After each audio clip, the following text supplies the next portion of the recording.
breeze and bright, 'cause the world needs your love to find harmony.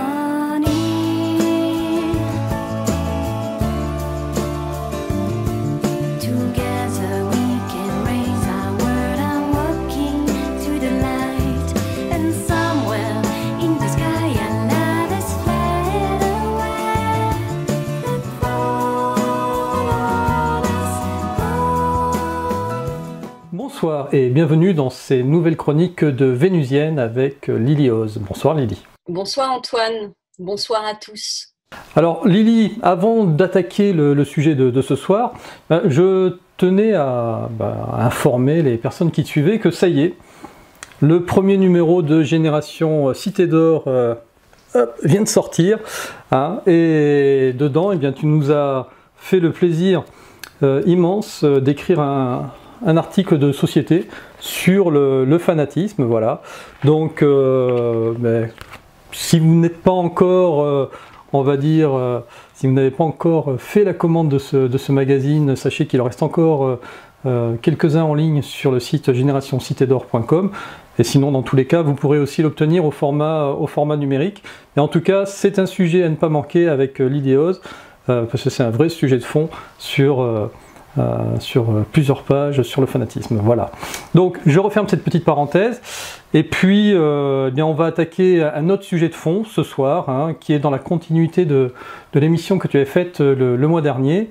Et là on va aller un peu plus loin, on va étudier la symbolique du serpent, et là on est aussi dans un vaste sujet. Absolument. Alors mes chers amis terriens, je voudrais donc parler aujourd'hui du fameux serpent de nos mythologies. D'une part parce que le serpent souffre d'une sinistre réputation et que, bon, vous l'aurez remarqué, je pense, j'adore aller à l'encontre des idées reçues. Et d'autre part aussi parce que c'est un symbole essentiel à une compréhension plus globale de notre histoire et des sciences occultes, mais aussi un puissant révélateur pour ceux qui s'engagent dans une quête initiatique. Alors, comprendre la symbolique du serpent, précisément, c'est se mettre en chemin vers l'illumination. Le serpent est partout dans l'histoire des peuples de la Terre, depuis les récits sumériens, les pharaons de l'ancienne Égypte, en passant par les dieux hindous, les temples mayas, incas, babyloniens, ou encore la mythologie grecque. Le serpent est le plus souvent, dans ces mythologies-là, en tout cas, un symbole divin, royal, et de sagesse ou d'initiation, bien qu'évidemment il possède également son pendant négatif. Alors cette dualité du symbole se retrouve par exemple dans la figure de Méduse, la gorgone à la chevelure d'un serpent de la mythologie grecque, puisque d'un côté Méduse change en statut celui qui ose poser son regard sur elle, et de l'autre, son sang régénère et ramène à la vie ceux qui le boivent. Ainsi, cette divinité primordiale possède le double pouvoir de donner la mort ou de rendre la vie. Le serpent est donc une figure qui est possiblement destructrice, à l'image du serpent Apophis, par exemple, dans l'ancienne Égypte, qui représente les forces obscures de la nuit, du chaos, du mal, mais il est aussi conjointement un représentant de la sagesse de l'initié. Parce que, comme le sage qui entreprend une métamorphose intérieure, le serpent mue et change de peau régulièrement. Alors, d'un point de vue symbolique, le serpent représente les forces de la création et leur éternel recommencement à travers le cycle de la vie, comme l'Ouroboros, ce serpent qui se mord la queue, en formant une boucle dans les cultures chinoises, par exemple, ou égyptiennes. Ces forces puissantes, qui sont à la fois divines et telluriques, représentent l'énergie primordiale elle-même. Entrer en contact avec cette énergie, accéder à ses ultimes secrets, ça peut nous illuminer ou nous désintégrer, nous rendre fous, si en fait on n'est pas prêt à confronter la vérité. Le parallèle entre la figure du serpent et le principe de la vie universelle, c'est-à-dire cette énergie vitale qui circule dans l'univers, peut être renforcée par l'étude étymologique du mot « Ya », qui signifie Dieu dans l'Ancien Testament. Alors précisément, Ya tire son origine de l'hébreu Aya, qui signifie être, devenir, exister, et qui dérive de la racine primaire ava, qui veut dire tomber, arriver ou encore désirer, convoiter. Ava, c'est aussi pour les Turcs une variante du prénom Ève, qui signifie celle qui donne la vie et qui précisément a fait chuter l'humanité depuis le royaume divin jusque sur terre. Or, il est intéressant de signaler qu'en arabe, ayat, avec un T, ayat, signifie le serpent. Donc entre aya et ayat, il y a une seule lettre qui change, c'est le T, qui représente justement la jonction entre le ciel et la terre. Le serpent rampe. Il est donc au plus près du sol. Et de ce fait, il est le symbole des forces chtoniennes, telluriques, terrestres, de ce qu'on pourrait appeler en fait les forces divines de la terre, de la nature. Alors, cette proximité linguistique entre l'étymologie du mot Dieu, Ya, et du serpent, Ayat, eh bien, ne doit donc rien au hasard, hein. Surtout lorsqu'on ajoute à ça que le mot œuf se dit également Aya en perse. Et chose logique, l'œuf cosmique qui figure l'origine du monde dans de nombreuses mythologies, et notamment dans les textes sanscrits, est régulièrement présenté comme un œuf de serpent. Alors nous y voilà, du parallèle entre le nom de Dieu, le principe de vie et le serpent, nous pourrions déduire, comme le font certains mais avec un peu de rapidité, que l'analogie remonte aux origines de l'humanité, telle qu'elle est décrite par les Sumériens. Autrement dit, les dieux reptiliens, les fameux Anunnaki, auraient créé l'humanité par génie génétique il y a 300 000 ans. Alors, certes, cette hypothèse ne saurait être ignorée. Néanmoins, elle ne saurait suffire. Car à nous en contenter, on risquerait de passer à côté d'un enseignement essentiel à tous les initiés. Le serpent n'est pas seulement la représentation d'un dieu lointain, exotérique, c'est-à-dire situé en dehors de l'humain. Il est aussi la représentation d'une clé initiatique adressée à tous ceux qui entreprennent une quête ésotérique, c'est-à-dire une voie d'accès au divin non plus tournée vers l'extérieur, comme dans l'exotérisme, à l'extérieur, mais vers cette fois l'intériorité de l'homme. Donc l'ésotérisme, c'est aller dans une voie de la rencontre du divin accessible à l'intérieur de soi. Alors, c'est là où précisément on touche à la grande division qui distingue les religions et les écoles initiatiques de tous les ordres. Pour les églises abrahamiques, comme dans les anciens clergés polythéistes égyptiens d'Amon, Dieu est inaccessible à l'homme. Précisément, c'est en s'en remettant à l'Église et en priant des idoles que l'homme pourra entrer en contact avec le divin. À l'inverse, la voie ésotérique, celle pratiquée par les chamans, par exemple, et les sorciers du monde entier, et ce depuis la nuit des temps, mais aussi celle à laquelle nous invitait initialement Jésus-Christ, consiste à situer le divin à l'intérieur de soi. Et quand on comprend cette différence capitale, alors on devient capable de lire entre les lignes et tout le symbolisme occulte du serpent peut se dévoiler devant nous. Enfants de la Terre, avant de vous livrer mon analyse de vénusienne, sémiologue, occultiste, je voudrais revenir sur les représentations du serpent qui sont les plus proches de nous, c'est-à-dire la vision biblique, et précisément les récits de la Genèse et du péché originel. Alors à ce propos, il y a plusieurs sources possibles. Évidemment, il y a les textes bibliques officiels, ceux qui ont été structurés et canonisés donc par le Vatican au IVe siècle après Jésus-Christ. Mais il existe aussi de nombreux textes antérieurs à la Bible officielle, et notamment les textes esséniens de Qumran, en gros les fameux 970 manuscrits de la Mer Morte, qui sont datés pour la plupart du IIIe siècle avant Jésus-Christ. Mais surtout, il y a bien plus anciens, les tablettes sumériennes, qui elles datent d'environ 2000 ans avant Jésus-Christ, et qui sont donc les plus anciennes versions du mythe, et donc les plus authentiques.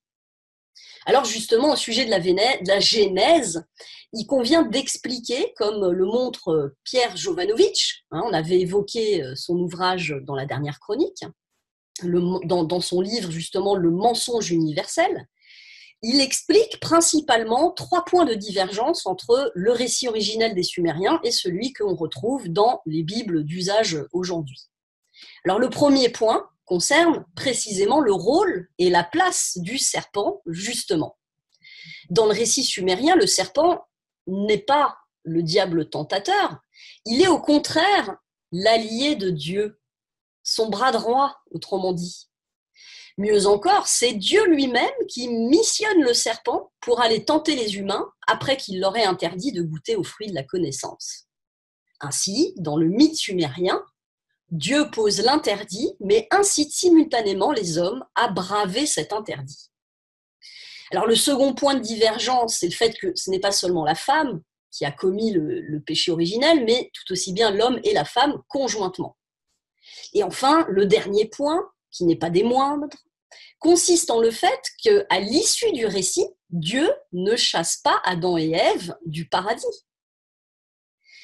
Dans le mythe sumérien des origines, Dieu pardonne aux humains leur désobéissance, cette désobéissance qu'il a en fait lui-même provoquée par l'intermédiaire du serpent, et tous demeurent en paix en Éden. Alors, il est compliqué de dire à quel moment, précisément de notre histoire, ce récit a été détourné de son sens initial, ni dans quel but exactement.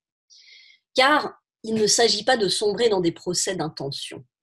Mais une chose est certaine, notre civilisation s'est fondée sur la vision d'un Dieu extérieur à l'homme, et qui plus est un punisseur, un vengeur, mais aussi sur l'idée que notre existence sur Terre serait une forme de condamnation résultant d'une faute dont il faudrait laver l'humanité.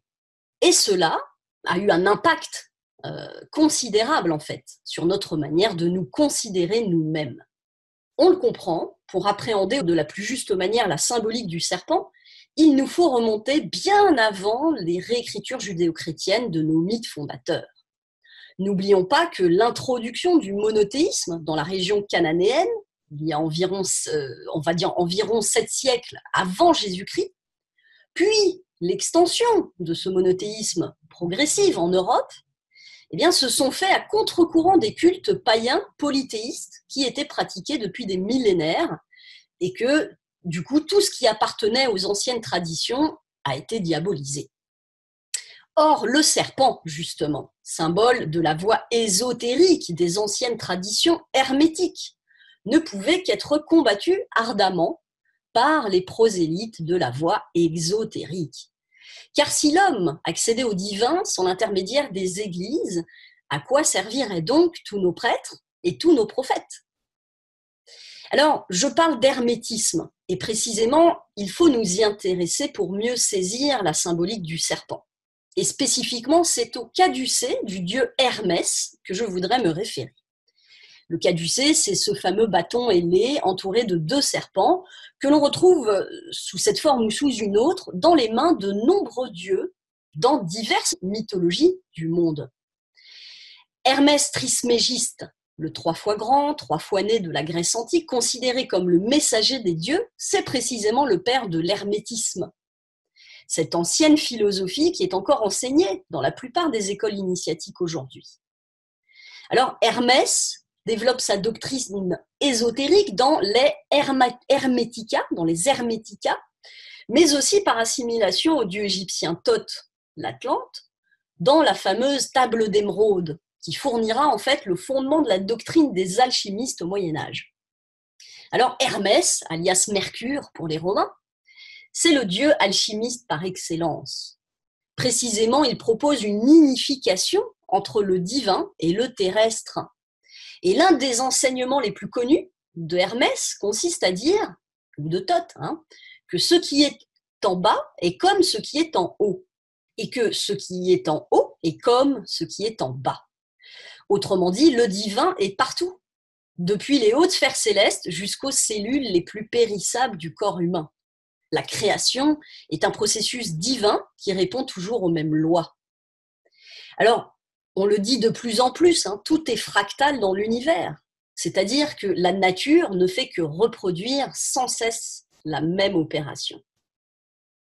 Le caducée aux 2 serpents se donne donc comme une représentation de l'infini et des forces qui gouvernent l'univers et les hommes.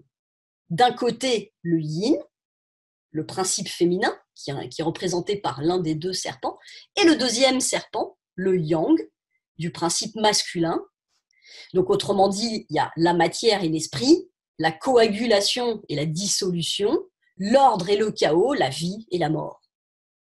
Alors l'hermétisme, hein, comme l'alchimie, sont des voies vers l'unification de ces 2 principes directeurs, qui dès lors cessent d'être considérés comme contradictoires pour être perçus comme les 2 extrémités d'un seul et même continuum. Les 2 serpents s'harmonisent et s'équilibrent dans la conscience illuminée des maîtres qui, dès lors, ont réussi à dépasser la dualité pour s'élever dans la voie de l'unité. Ainsi, il y a 2 serpents. L'un qui appelle à descendre dans la matière, à faire matérialiser l'énergie céleste et qui donne naissance à tout ce qui est en bas. Celui-ci pourrait être assimilé donc au principe féminin, au yin, puisqu'il donne naissance à toute chose.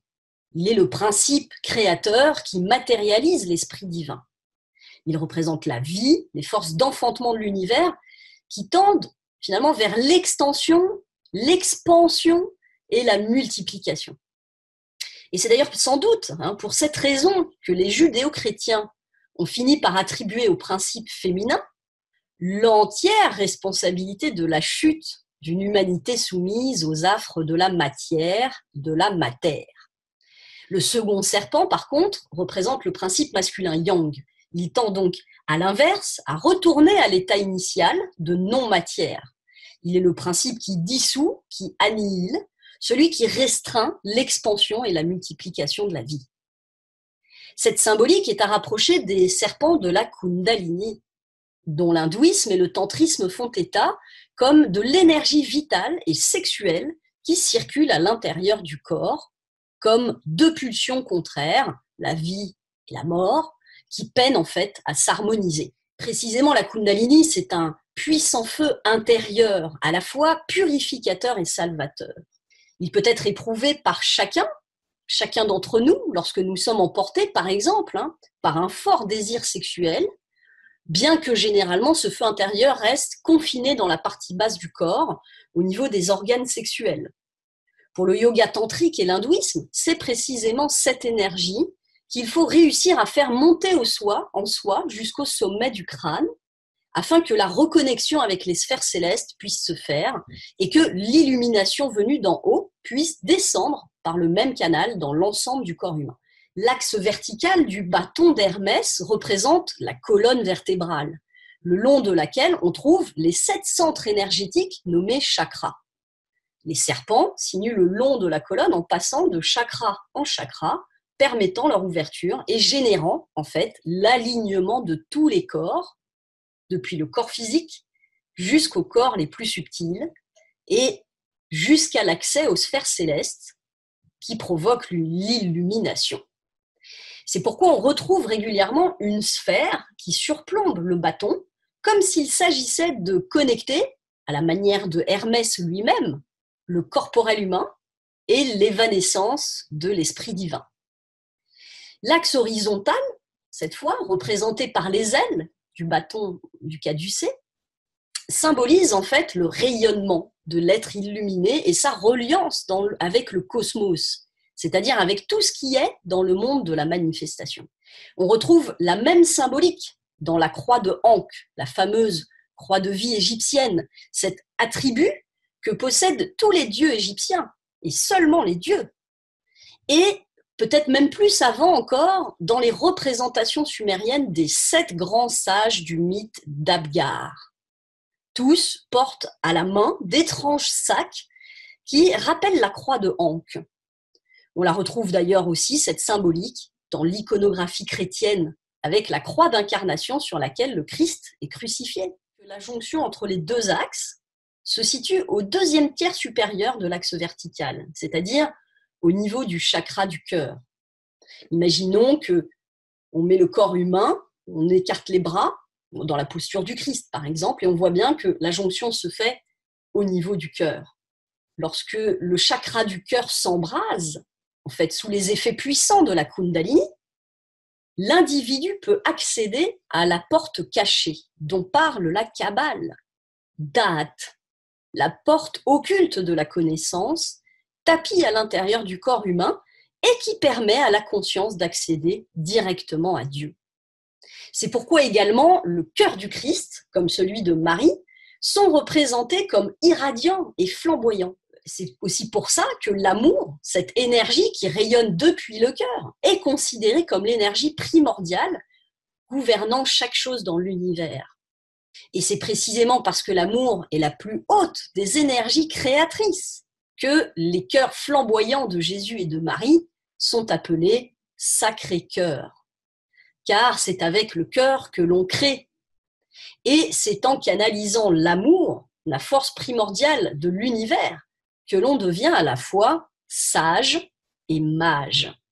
Alors le mage, justement, c'est l'alchimiste, celui qui va synthétiser en lui les forces du féminin et du masculin. Et ainsi accéder en fait à la puissance créatrice de la manifestation. Puisque dès lors qu'il vibre en synergie avec les forces du cosmos, il devient lui-même un créateur. Le sage, par ailleurs, par sa rencontre avec le divin, accède à l'ultime connaissance, au génie créateur, à l'intelligence divine, à la connaissance par l'amour de chaque chose qui naît et se déploie en l'univers. Les initiés à la Kundalini sont à la fois des initiateurs et des créateurs. Tous et toutes sont des messagers de Dieu, maîtrisant autant les arts que la sagesse, dont la mission est d'initier les hommes à la connaissance. Par l'activation de ce flux énergétique circulant dans leur corps, ils parviennent à débloquer les chakras et à accéder aux plus hautes transcendances. De fait, ils peuvent recevoir la lumière et les plus hautes inspirations. Et par la libre circulation de ce flux universel, ils deviennent capables de se régénérer et de combattre les éventuelles maladies, voire même peut-être de s'affranchir de la mort. C'est pour cette raison que le caducée et plus généralement le serpent sont souvent associés à la vie éternelle et à la guérison. N'est-ce pas par exemple à ces symboles qu'empruntent l'ordre des médecins et l'ordre des pharmaciens? Vous l'avez compris, enfants de la Terre, il s'agit pour chacun d'entre nous de devenir maître du dragon qui sommeille à l'intérieur de nos corps, tel Saint Michel qui terrasse le dragon ou la Vierge Marie qui foule du pied le serpent. Nous devons parvenir à l'ultime initiation, être capable d'accueillir la puissante énergie cosmique qui circule déjà à travers nous, mais cela sans perdre la raison et sans nous retrouver pétrifiés face à la monstrueuse puissance de l'Éternel. Comme Jésus et Marie, nous avons besoin d'être portés par l'amour, la bonté et le don de soi. Mais aussi comme Persée, lorsqu'il terrasse la Méduse en l'observant à travers le reflet du bouclier de sagesse d'Athéna, il nous faut nécessairement user d'un miroir de vérité. Dans ce miroir, la réflexion est salvatrice, tant elle renvoie au regard la véritable nature de l'être. Par le biais du discernement et de la clairvoyance, nous pouvons observer en nous-mêmes circuler l'influx divin sans que notre ego ne se prenne lui-même pour Dieu. Ainsi pourra être combattue l'illusion potentiellement séductrice de la Satanama, cette fameuse Kundalini, intelligence divine et amour, conduisent naturellement l'individu à se mettre au service de la source et de l'élévation de tous les êtres. Effectivement, ce sujet est vraiment pas simple, parce qu'on l'a bien vu durant ton exposé. Le serpent, finalement, on peut lui faire prendre les deux côtés de la pièce, les deux côtés du symbolisme, le bon côté comme le mauvais côté. Là, tu n'as fait qu'effleurer, on va dire, les religions judéo-chrétiennes, mésopotamiennes, etc. Mais si on va, par exemple, dans la religion, dans les mythologies nordiques, il y a la mythologie aussi du serpent Jormungand. qui est là à la fin des temps avec le Ragnarok et qui va combattre Thor. Bon, il sera terrassé par Thor, mais il l'empoisonnera à mort.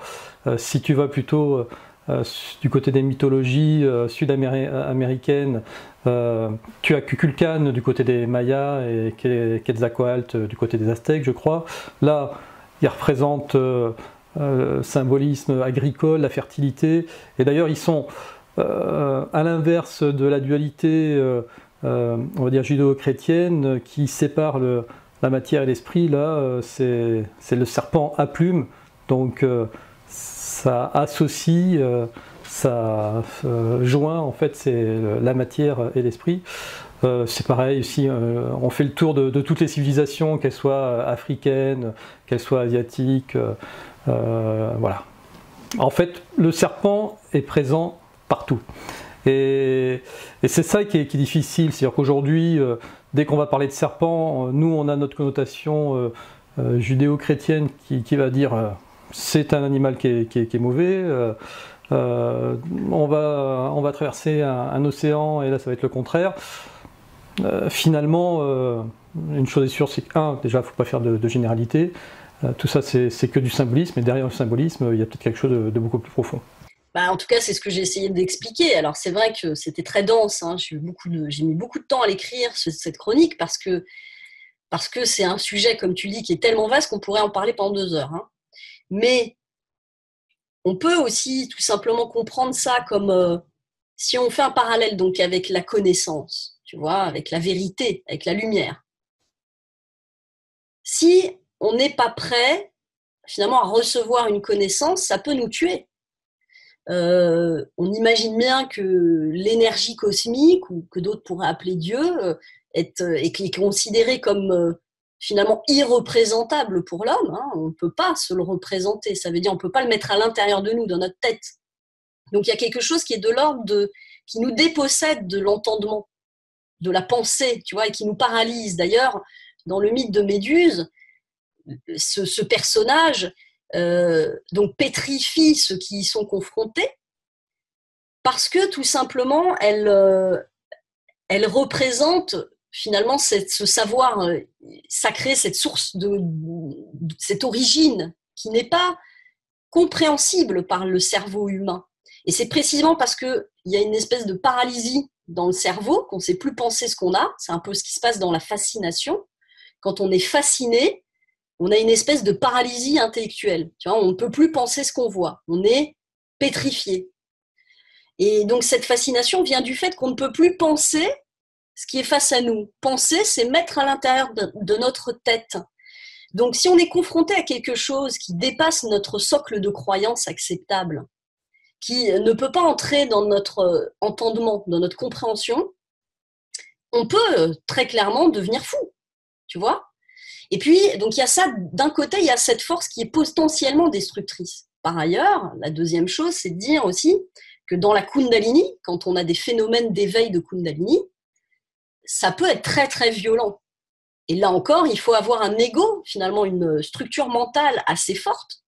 C'est pour ça que je dis qu'il y a l'amour qui est important, la compréhension du fait qu'on est au service de quelque chose et non pas qu'on est nous-mêmes Dieu, voilà. Et que donc il y a cette divinité qui circule en nous, donc une espèce de nécessité à un moment donné de se désidentifier de son propre ego pour comprendre qu'on est finalement un canal à travers lequel transitent des énergies. Donc il y a, on va dire, cette dualité parce que c'est puissant.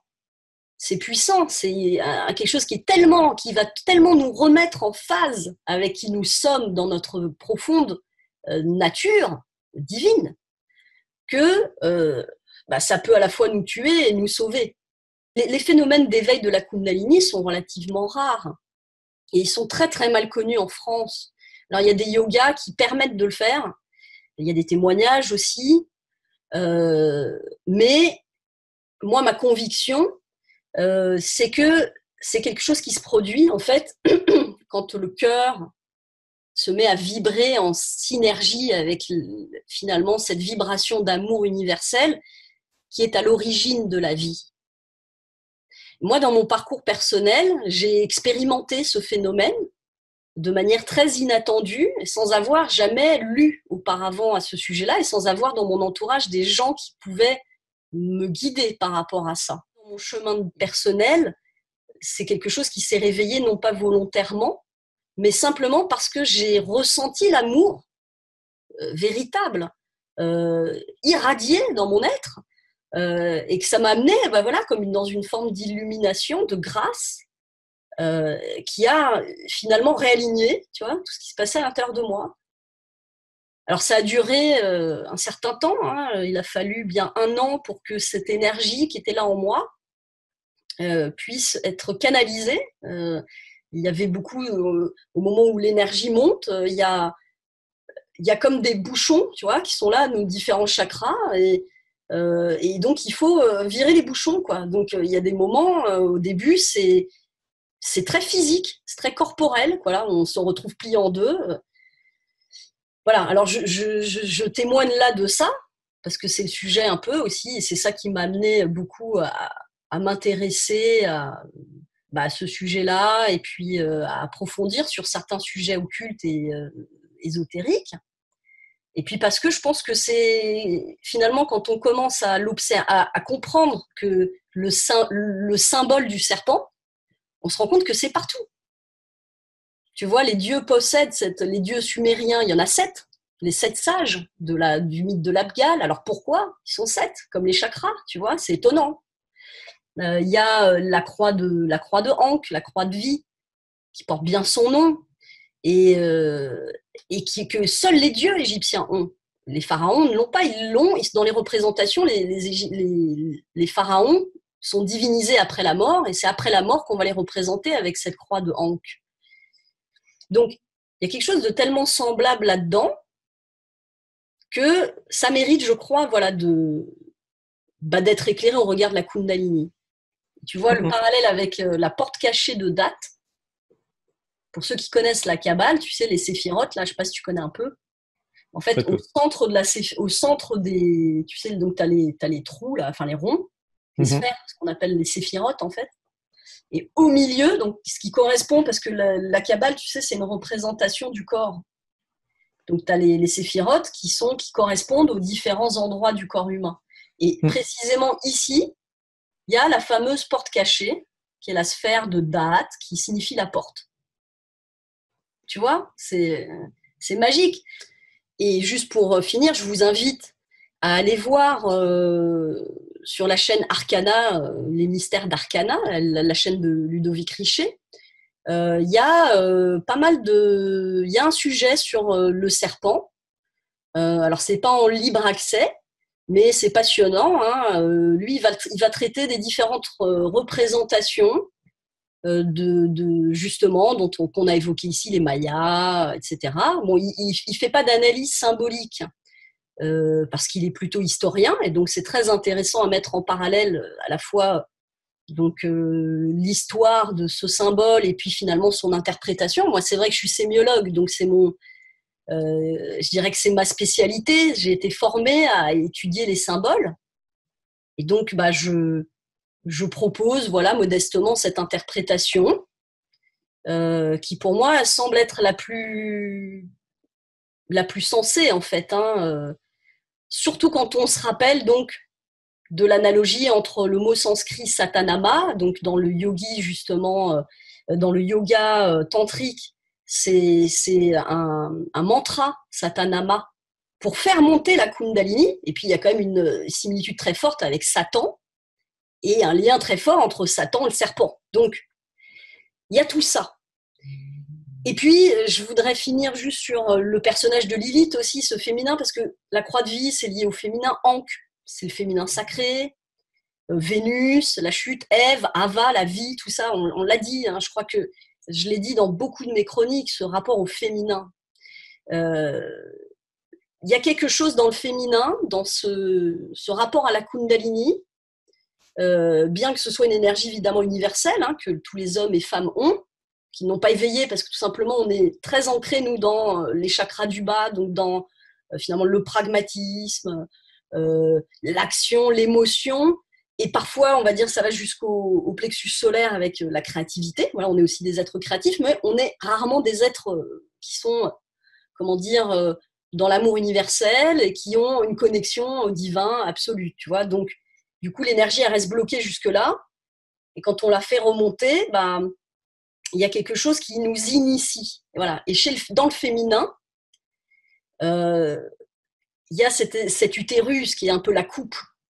Alors, je ferai aussi peut-être prochainement une chronique sur le Graal, parce que je pense qu'il y a un rapport aussi avec le Graal, cet utérus divin, voilà, cette espèce de réservoir d'énergie source, qui finalement représente aussi l'utérus. Et on retrouve dans d'autres mythologies, parce que ces personnages, Hermès Trismégiste par exemple, ou d'autres, hein, ont des pendants féminins. Hein, ils sont assez peu connus finalement, mais souvent ça se manifeste à travers la représentation de la coupe, qui est justement très féminine, et on va retrouver ça dans l'ordre des pharmaciens avec la coupe et le serpent qui est autour. Donc voilà, c'est tellement vaste, mon Dieu, je m'y perds moi-même. J'espère qu'on n'aura pas égaré nos spectateurs, voilà, j'ai envie de dire. Non, écoute, au pire, ils regarderont une deuxième fois ou une troisième fois pour pouvoir vraiment tout absorber, toutes les informations. Juste dernière chose, cette montée de Kundalini, moi ça m'a rappelé un entretien que j'ai vu avec Magali Cazotte lorsqu'elle nous parlait du baptême du feu des Cathares. Voilà, j'ai l'impression que tout ça c'est pas si distinct que ça, que tout ça c'est assez proche, et je vous invite à regarder sur la chaîne les causeries avec Magali Cazotte, où vous verrez il y a plusieurs sujets là-dessus, dont un aussi sur le Graal, comme quoi je pense que tout est lié. Voilà. Très intéressant sujet d'ailleurs. Voilà. En tout cas, Lily, eh bien, je te remercie pour ce très, très passionnant sujet que tu as abordé, et puis avec courage, parce que on va sûrement encore se prendre quelques remarques, parce que forcément, dès qu'on parle de serpent, c'est un sujet qui est un peu sulfureux. On se retrouve le mois prochain pour une nouvelle émission. Eh ben, avec grand plaisir, Antoine, et merci pour cette occasion, encore une fois, de transmettre. Voilà, cette grande curiosité qui est la mienne. Et que l'on partage à 100%. Allez, bisous, ciao ciao à tous et à très bientôt.